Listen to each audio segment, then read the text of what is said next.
Europe 1, 16h, 18h. On marche sur la tête. Cyril Hanouna.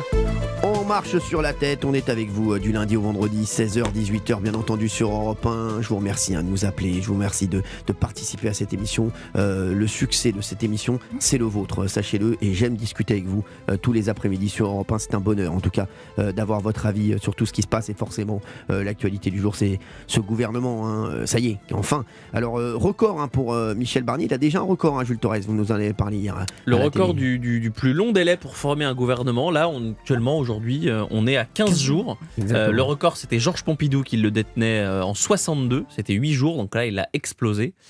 C'est la première fois qu'on attend. Je crois que Gabriel Attal, c'était seulement 3 jours quand il a été nommé Premier ministre pour former son gouvernement. Alors, ce gouvernement, on le rappelle... c'est vrai qu'il n'y a pas de nouveau Front Populaire, il n'y a pas de RN dans le gouvernement. On rappelle pourquoi le RN n'a pas voulu être au gouvernement. Voilà. Personne d'ailleurs ne veut que le RN soit au gouvernement. Marine Le Pen et Jordan Bardella, de toute façon, on dit non. On est d'accord ? Absolument. Et personne du nouveau Front Populaire. Non. Mais il y a quand même 20 millions de Français qui ne sont donc pas représentés dans ce gouvernement, parce que législative au second tour, le RN et ses alliés... Il y a combien d'électeurs en tout, tiens, d'ailleurs, Le corps électoral, c'est 44 millions d'électeurs. D'accord, donc il y a la moitié des Français... Il y a la moitié des Français qui ont voté, donc on est on est en gros à 25 millions, et donc dans ces 25 millions, il y en a 19 qui ont voté pour le nouveau Front Populaire et le Rassemblement National. Donc on a aujourd'hui un gouvernement qui représente 7 millions d'électeurs. Oui, Valérie Benaïm, vous voulez réagir ? Il y a un nouveau nom qui tombe pour le ministère de l'Éducation. Oui. Il s'agirait de Violette Spilbou. Bien sûr, Violette Spilbou, voilà. Qui était... je sais, je la connais, elle était... j'adore cette femme. Violette Spilbou, qui était pendant 2 ans, elle travaillait chez Plein Ciel, une petite librairie. Le Roi Merlin de Tourcoing. Le Roi Merlin de Tourcoing. C'est député Ensemble du Nord. Elle était au rayon vis et boulon. Ex-directrice de cabinet de Martine Aubry. Non, Violette. Très proche de Gérald Darmanin, qui est très active, notamment sur les questions de sécurité et d'ordre. Donc ça peut être intéressant. Ça veut aussi dire que Rachida Dati resterait donc à la culture, mais qu'elle n'obtiendrait pas le ministère de l'Éducation nationale. Moi, si ce qui est entre nous, si je peux me permettre, je pense que si c'est ça, je pense que Rachida Dati a refusé le ministère de l'Éducation nationale. Je vous le dis, elle veut rester à la culture, absolument, de ce qu'on sait. Voilà, a priori. Elle a des gros chantiers. Donc ça serait les 2 seuls ministres qui resteraient. Donc c'est Sébastien Lecornu. Oui. Et Rachida Dati, exactement. Le reste out. Qu'est-ce que j'avais dit ? Valérie Benaïm et Gilles Verdez, qu'est-ce que j'avais dit ? Il y a une semaine, j'avais dit qu'il y aurait combien de ministres qui resteraient ? Ouais, vous aviez dit 2-3. J'avais dit 2. Ouais. Moi, j'écoutais Europe 1 et vous avez en effet dit 2. J'avais dit 2. Ouais. Voilà, j'avais dit 2. Donc, Valérie Benaïm, 2-3, c'est non. Ici, on est précis. Ici, on est sur Europe 1. J'ai pas dit 2-3. J'ai dit 2. Voilà. Merci. J'ai dit 2. J'ai pas dit 3, j'ai dit 2. Je suis désolé, Cyril, il y en a 3. J'ai dit 3. Ah oui, c'est vrai. Jean-Noël Barrot. Jean-Noël Barrot, ouais, mais... qui passe de l'Europe aux affaires étrangères. J'avais dit 2-3. Bravo, vous aviez dit 2-3. Bravo, Valérie Benaïm. Bravo. Quelle équipe. 2-3, il y a 3. Bah oui, dans 2-3, il y a 3. Désolé. 2, c'est le cousin germain de 3. Exactement, merci. Fabien Lecoeuf, vous réservez votre taxi ou quoi ? Non, mais sans rigoler, l'autre idée sur son Dayous. Non, parce que rien ne va plus entre Jean Dujardin et Nathalie Péchala. Mais qu'est-ce qu'on se... En fait, donc c'est... Il vit dans un monde parallèle, mais c'est pas possible. Mais on parle du gouvernement, là, qu'est-ce qu'on en a à foutre ? Mais ça n'intéresse pas forcément tout le monde. Qu'est-ce que tu veux, sans rigoler ? Est-ce que vous nous écoutez ? Non, mais excusez-moi, vous êtes dans un autre studio ? Non, je suis avec vous là. Il a 3 heures d'avance. Mais c'est un fou, ce mec. Ouais. Non, mais c'est un taré. Emmanuel est avec nous sur Europe 1. Il va nous donner son avis dans un instant, bien entendu. Emmanuel est énervé, je vous le dis, il comprend pas la composition de ce gouvernement. Avant d'avoir Emmanuel, on va refaire un point pour les auditeurs, bien entendu, d'Europe 1 qui nous rejoignent. Ministère de l'Intérieur, Bruno Retailleau. Au ministère de la Justice, on a Didier Migaud. À Bercy, Antoine Armand. 33 ans. Qui est président de la commission des affaires économiques, qui est député de Savoie, qui est un personnage en tout cas à suivre à l'Assemblée. Et donc là, ce sera bien parce qu'on va pouvoir le suivre davantage à Bercy. Vous l'avez dit, Didier Migaud à la Justice. L'éducation nationale, ça tombe. Éducation nationale, ce serait Violette Spilbou. Que les auditeurs d'Europe 1 connaissent très bien, puisqu'elle vient très souvent. Très sympa, Violette. On aurait Jean-Noël Barrot donc aux affaires étrangères au Quai d'Orsay, l'ancien ministre de l'Europe. à l'Europe, ce serait Benjamin Haddad, Exactement. vous savez, le député de Paris, 16. qui vient de l'aile droite des de l'aile macroniste et ancien des Républicains. Et un nouveau gouvernement, on parlerait d'Othman Nasrou pour le ministre. Et une création La laïcité, d'un discrimination. ministère de la laïcité islamophobe selon Gilles Verdez, exactement, merci. et qui serait tenu par l'élu de la région Île-de-France, Othman Nasrou. Annie Genevard à l'agriculture. Il y aurait aussi le sénateur François-Noël Buffet pour les Outre-mer. On n'en parle pas beaucoup des Outre-mer, mais c'est très important. Exactement. On sait qu'en Nouvelle-Calédonie, là, ce qui se passe, c'est catastrophique. Je sais, Et en Martinique, Martinique. donc ce sera un gros sujet. Et en Martinique François-Noël aussi. Buffet, il travaillait chez Mobeco avant. Donc, Ouais. allez, à tout de suite sur Europe 1 avec Emmanuel, elle a des choses à dire. À tout de suite. 16h, 18h, Cyril Hanouna sur Europe 1.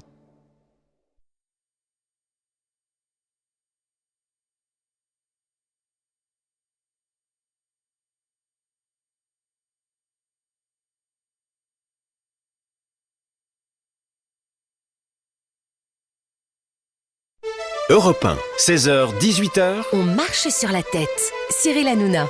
Merci d'être avec nous sur Europe 1. On ne se remet pas de Big Laoui. Enfin, si vous nous rejoignez sur Europe 1, non mais complètement déconnecté le gars. Mais, Il est dans un monde mais ça fait parallèle. du bien. Je suis sûr que ça vous fait du bien également si vous nous écoutez dans votre voiture, si vous nous écoutez chez vous, si vous êtes sur europe1.fr. Vraiment, merci d'être avec nous et j'espère que vous passez un bon moment avec nous entre 16h et 18h tous les jours sur Europe 1. C'est du lundi au vendredi. C'est On marche sur la tête.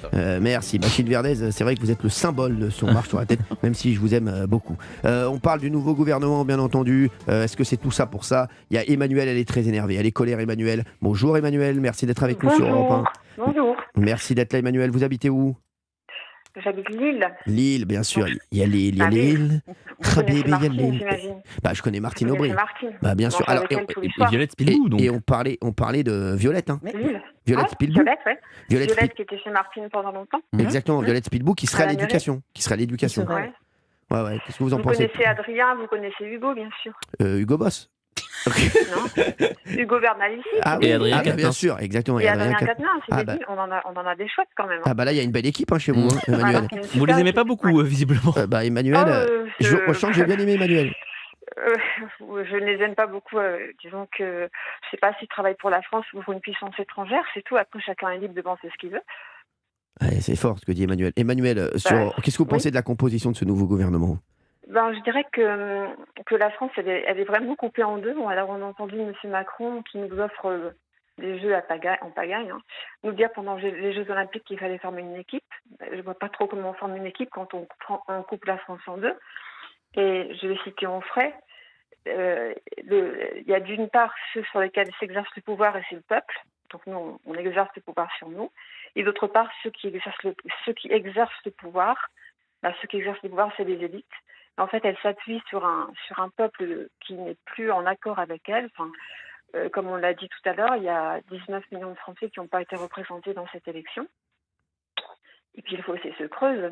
Et c'est ça qui est inquiétant parce que il y a eu une frénésie d'élections. On nous a dit que c'était urgent. Après, on nous a fait pas voter pendant 2 mois. Pendant ce temps-là, tout a été gelé. La préparation du budget, la réforme du brevet, la loi sur l'euthanasie, tout a été gelé. Ça, c'était plus important. Et puis là, on nous ressort exactement la même soupe qu'auparavant. J'ai recherché un peu les chiffres. Le 9 juin, on vote au niveau européen. Le RN a 9 millions 12 voix. La gauche 7,21 et le centre et LR 5,40. Ok. Ouais. Et qui est proposé pour remplacer Breton qu'on a sacrifié sur l'hôtel de Van der Leyen, c'est Journées. Il y a un problème. 5,40 contre 16. Non, Top job, stratégie industrielle. Ouais, je veux bien, il est compétent en quoi en stratégie industrielle, monsieur Séjourné? Non, mais c'est sûr. Après, après, c'est pas. Après, on sait comment ça se passe, hein, Emmanuel. Oui, voilà, mais voilà. Donc, au niveau européen, 16 millions gauche-droite, 5 millions centre, Séjourné. Oui. Ok. En France, premier tour des élections européennes, le RN 10 millions. Deuxième tour, 10 millions. Alors, quand on nous dit que les gens n'ont plus voté RN, je suis désolée, c'est faux. Ils ont voté exactement le même nombre de 37% des voix contre 33,22% au premier tour. Et en plus, ils avaient plus de 30 députés qui étaient déjà élus. Donc tout ce qu'on nous raconte sur le fait qu'il y a eu moins de votes RN au deuxième tour, tout ce que tout le monde dit, hein, même chez vous, hein, c'est faux. Moi, je l'ai dit, moi. Ah bah je Oui, sais pas, moi, je l'ai dit, moi. Monsieur Pascal Pro Non, n'arrête pas de le dire. Alors Pascal, Pascal, c'est pas possible. C'est un ami, il peut pas dire, il peut pas Ah se tromper. c'est quand même ce qu'il dit. Il dit que les Français n'avaient qu'à savoir pour qui ils votaient au deuxième tour. Au deuxième tour, il y a eu 10 millions pour le RN, 7 millions pour la gauche, Jules 6 Torres. millions 3 pour les... C'est vrai que c'est un petit peu le paradoxe de ces élections législatives, c'est que les Français ont malheureusement choisi la composition de ce gouvernement-là. Comment dire, en se compromettant finalement dans les magouilles politiciennes entre la gauche et le centre. pas les c'est ça. Français qui se sont compromis. Si, les Français ont voté leur a aussi proposé- massivement contre le Rassemblement national. Il y a des Pas électeurs. massivement, pas massivement. Bah, mais ils Alors ont voté. attendez, Il y a des électeurs de gauche qui ont voté pour Madame Borne, qui a Ouais, fait oui. voter Vous la me- réforme vous des me- retraites par 49.3. C'est ça. C'est ça la Vous vérité. me Oui, permettez Emma- de vous- Emmanuel, oui. Bien Vous sûr, me Emmanuel. permettez de remettre les chiffres 10 647 pour le RN au premier tour, 10 110 au deuxième tour. Ouais. Oui, je veux bien, d'accord. 9 millions pour le NFP au premier tour, 7 millions au deuxième Ah, tour. mais c'est normal, il Moi, y avait je moins de comprends pas bien candidats vos au calculs. second tour Mais du oui. non populaire et de la Bien majorité. entendu, bien C'est ça, entendu. c'est ça. Et c'est là que s'est jouée la magouille. C'est pas sur le fait que les Français n'ont pas voté. Non, c'est comme vous venez de le dire vous-même et de le prouver, c'est de la magouille. Deuxième tour de passe-passe. 10 millions d'électeurs au deuxième tour pour le RN, 142 sièges. 7 millions pour le Front populaire, 193 Ouais. sièges. S'il n'y a pas là encore une stratégie électorale Bah, il faut- de découpage. Bah, c'est la proportionnelle que qui est tout le monde demande. commencée. Il y a la proportionnelle que tout le monde Voilà. demande. Voilà, Emmanuel. hein, Et ça, donc c'est- les LR, 1,47 millions d'électeurs, ils vont avoir 3 ministres Ouais. de plein exercice. Ouais, ça, on le Alors, dit souvent. moi, Ça, je veux c'est. bien c'est- qu'on me c'est- dise que c'est le peuple qui vote mal. Encore une fois, c'est facile à dire que le peuple vote mal. C'est ce que vous venez de dire. Je suis pas Emmanuel. tellement d'accord avec vous. Alors, c'est pas moi, hein, c'est Jules Torres. Moi, je connais pas ce mec. hein. Mais, je mais l'ai je connu- dire, les Français je l'ai- avaient qu'à- Je l'ai n'avaient connu qu'à il y a pas 2 voter jours. Moi, pour je l'ai ça. connu il y a 2 jours. Emmanuel, moi, j'ai rien à voir là-dedans. hein. Non, Mais moi je vous dis le pas qu'il vote mal, je dis juste qu'il y a un paradoxe. Alors, Gilles Verdès voudrait vous parler, Emmanuel. Moi, franchement, je vais quitter le studio. Emmanuel, franchement, qu'est-ce que vous voulez dire, Emmanuel? Je suis totalement d'accord avec Emmanuel. Non. Et Ah c'est ouais Jules Torres qui dit, excusez-moi, n'importe quoi.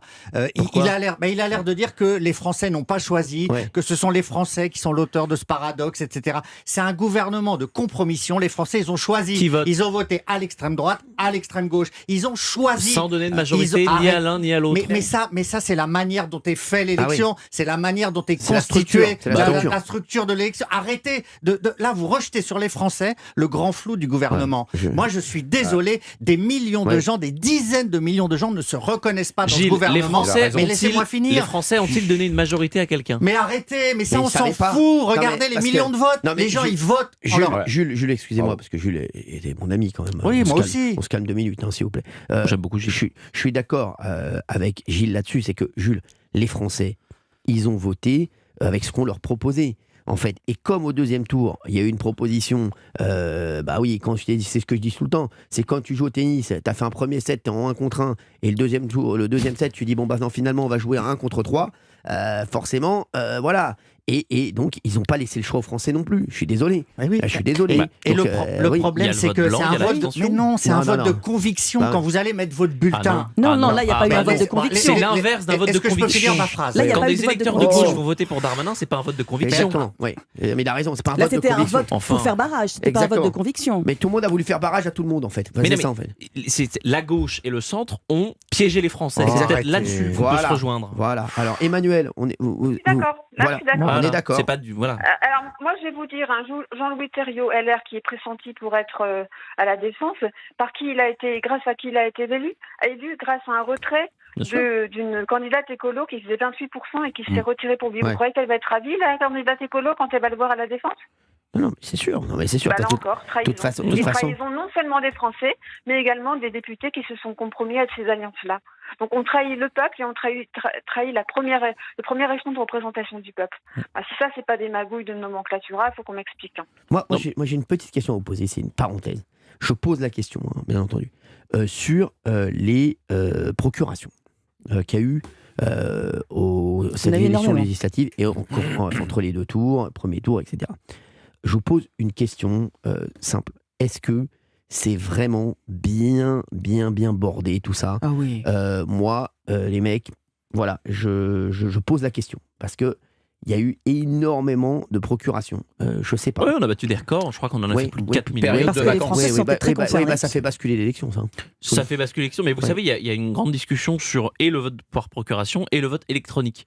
Vous savez, Ouais. aux États-Unis, il y a le vote Bien sûr. électronique, et ça, pour le coup, on n'est pas sûr. Il y a beaucoup de bugs, il y a beaucoup de failles, et en France, ça n'existe pas encore, et tant mieux. Les procurations, c'est quand même quelque chose d'assez fiable. Alors, oui. Non, le problème, c'est que si on est électeur RN et qu'on donne ça à son père socialiste, pas sûr que votre père socialiste va voter RN. Il faut être sûr de la personne à qui on donne. Oui, mais bon, je vous dis, moi, ça me semble beaucoup, moi, excusez-moi. Hein. Ça me semble beaucoup. Non, parce que justement, on était en pleine période de vacances, les gens... Oui, mais Valérie Benaïm, je vous adore, Valérie Benaïm, mais bon, voilà. Moi, par exemple, mon fils, tous ses copains allaient voter pour leur père, leurs copains, leur machin. Valérie Benaïm, voilà, je vous adore, hein, mais voilà, là-dessus, voilà, je suis pas... Il faut faire une corrélation quand même entre le record de procuration et le record de participation. C'est-à-dire qu'on a une participation qui est bien plus haute que les législatives précédentes, donc forcément on a des procurations qui sont plus nombreuses. C'est ça qui a fait basculer. Voilà, mais mais il faut s'en féliciter qu'il y ait un record de participation. Je vous dis, non, mais Valérie Benaïm, c'est bon, on n'a pas besoin d'avoir la palisse. Mais en revanche, moi je suis persuadée qu'il y aura tellement de déçus parce qu'il y a tellement de gens qui pensent qu'ils n'ont pas été pris en compte qu'il y aura une défiance pour les prochains scrutins. Bien sûr. Ce qui vient de se passer, c'est un carburant pour le Rassemblement national. Non, mais c'est la dernière fois qu'on va avoir ce qu'on appelle le front républicain à chaque fois entre les deux tours. Moi, je vous le dis, là ils pourront plus sortir cet argument. Là, ça va être compliqué. C'est un petit peu ce qu'on dit à chaque élection, Cyril. Mais on n'a pas eu ce cas de figure après, comme ça. C'est que, vous vous souvenez, en 2022, la gauche appelle à voter au second tour de la présidentielle pour Emmanuel Macron. Elle pense qu'aux législatives, Emmanuel Macron va ouvrir à gauche. Pas du tout. Il ouvre complètement à droite. Il prend des ministres de droite. Donc non, c'est pas terminé le Front républicain. Merci Emmanuel d'avoir été avec nous sur Europe 1. J'ai encore autre chose à dire. Allez-y. J'ai à dire que Macron il prône l'entente pour tout le monde, mais il a quand même dit, et donc il sait ce qu'il fait, dans la lettre à France, si tout le monde agresse tout le monde, la société se défait. Ouais. Or, il collabore à ce que la société se défasse. Je recite Onfray. Pour aspirer à faire un empire, il faut administrer l'opposition, ne gouverner qu'avec les élites et asservir les gens au progrès, ce qu'on nous fait avec nos QR codes.